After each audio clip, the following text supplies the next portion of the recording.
Merci d'avoir choisi TV5 Monde, soyez les bienvenus. À la une de votre journal, le choix atypique des Ukrainiens. Volodymyr Zelensky, un comédien qui débute en politique, est arrivé en tête du premier tour de la présidentielle.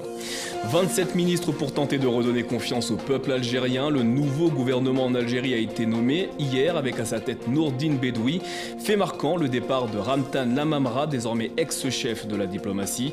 En revanche, le chef d'état-major de l'armée, le général Ahmed Gaïd Salah, conserve son poste. Les versions divergent, mais à en croire les artisans du village ivoirien de Faka, Pablo Picasso se serait rendu en Côte d'Ivoire dans les années 60. Vous verrez, certains affirment l'avoir connu. C'est donc un choix audacieux qu'ont choisi de faire les électeurs ukrainiens hier lors du premier tour de la présidentielle. Les bulletins de vote se sont majoritairement portés sur la candidature de Volodymyr Zelensky. Cet acteur comique arrive en tête du premier tour devant le président sortant Petro Poroshenko. Les deux hommes ont rendez-vous dans les urnes pour le second tour dans 3 semaines. Stéphane Leroyer.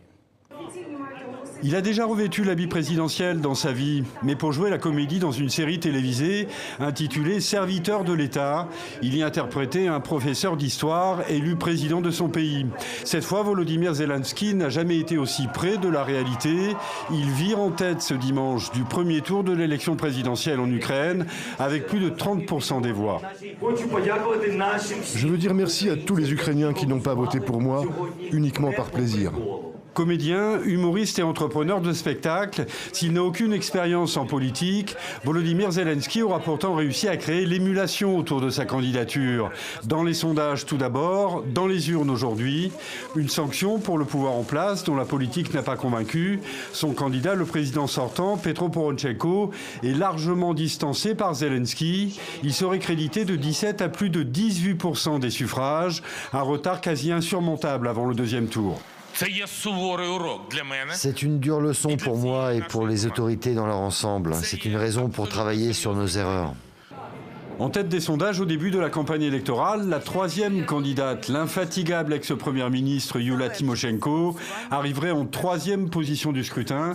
Elle serait donc éliminée, mais revendique la seconde place. Nous ne contestons pas la première place de Volodymyr Zelensky, mais d'après notre propre sondage, notre équipe arrive en 2e position avec 20,9% et Poroshenko 3e avec 18,5%. Le deuxième tour de la présidentielle ukrainienne devrait opposer Volodymyr Zelensky au président sortant Petro Poroshenko le 21 avril prochain. Des changements de visage pour tenter de calmer la colère de la rue en Algérie. Les autorités ont dévoilé la nouvelle équipe gouvernementale. Elle est composée de 27 ministres avec à sa tête le premier d'entre eux, Nourdine Bedoui, nommé le 11 mars dernier. Alors comment ce remaniement a-t-il été perçu par la population algérienne? Écoutez l'analyse de notre correspondant à Alger, Khaled Drareni. On avait promis un gouvernement de technocrates, même si les Algériens massivement dans la rue depuis au moins 2 vendredis rejettent déjà ce nouveau gouvernement qu'ils considèrent être un gouvernement du système, présidé par un homme du système avec des hommes et des femmes du système. Alors la surprise est grande, d'abord parce qu'il y a le maintien du général Gaïd Salah, qui est le chef d'état-major de l'armée, qui reste vice-ministre de la Défense malgré l'énorme contestation. Le maintien également de Houda Imen Ferraou, le ministre de la Poste et des Télécommunications en Algérie, aussi une figure du système. Il faut le dire, même s'il y a de nouvelles têtes qui commencent déjà à être descendues dans les réseaux sociaux. Pourquoi avez-vous accepté d'entrer dans le gouvernement de la honte? On peut lire sur Facebook, sur Twitter.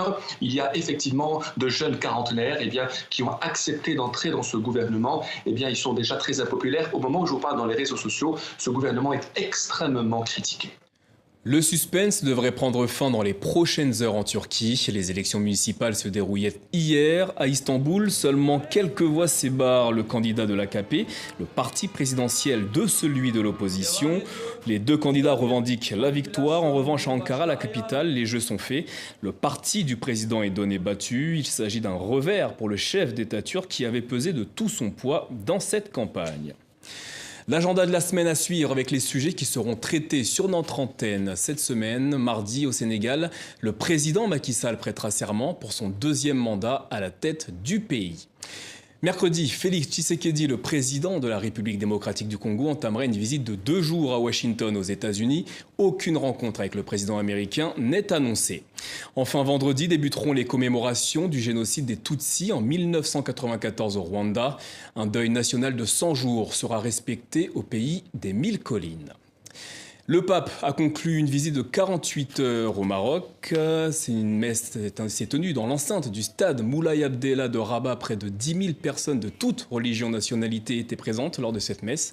Le souverain pontife a lancé un appel pour le droit des migrants, la tolérance religieuse et la liberté de conscience avant de reprendre son avion direction le Vatican.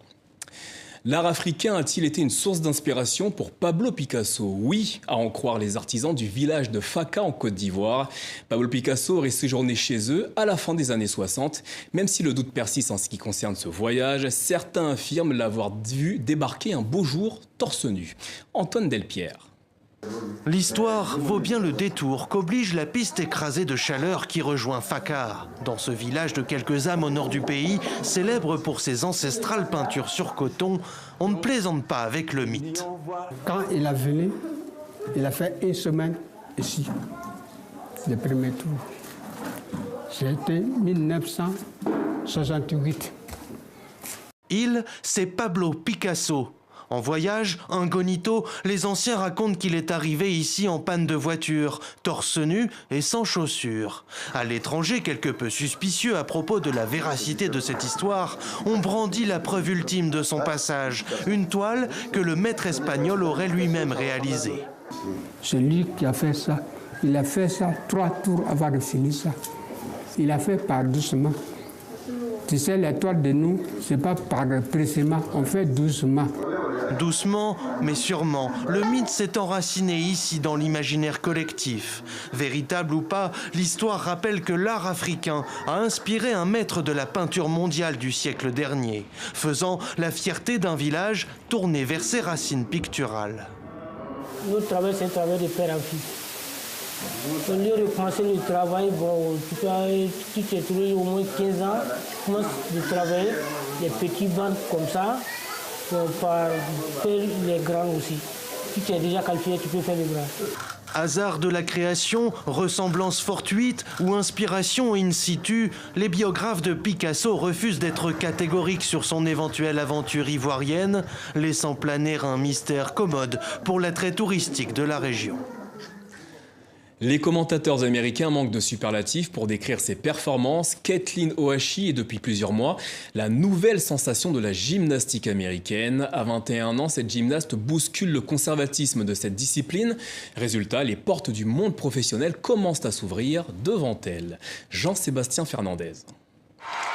Kathleen Ohashi est la nouvelle star de la gymnastique américaine. Sa dernière prestation lui a valu à nouveau la note maximale de 10 sur 10. Mais sa bande-son a surpris. Elle a changé sa musique. Elle rend honneur à une icône de la chanson, Tina Turner, qui interprète Proud Mary. Un changement musical assumé par cette gymnaste de 21 ans. D'habitude, c'est sur Michael Jackson qu'elle se produisait. Mais dans un documentaire diffusé récemment, de nouvelles accusations de pédophilie concernant l'icône de la pop l'ont touchée. Le but est de transmettre de la joie. Après le documentaire, ce n'était pas le sentiment de tout le monde et on ne peut pas discréditer les sentiments d'une personne. Ne pas choquer donc, même si elle s'est révélée sur des titres de Michael Jackson. Mais ça, c'était avant, en janvier dernier, dans le championnat universitaire américain. Une prestation anticonformiste, certains ont même dit qu'elle avait dépoussiéré la gymnastique. Les juges, eux, avaient déjà brandi à l'époque un 10 sur 10. Un parfum de revanche pour cet ancien espoir olympique. Blessée chez les jeunes, elle était alors la grande rivale de la star Simone Biles. Quadruple championne olympique, quadruple championne du monde. Aujourd'hui, Kathleen Ohashi pourrait en effet faire son entrée chez les pros et viser pourquoi pas les JO de Tokyo en 2020. Merci de votre fidélité. L'actualité continue sur notre site tv5monde.com. Bonne suite de programmes sur notre antenne.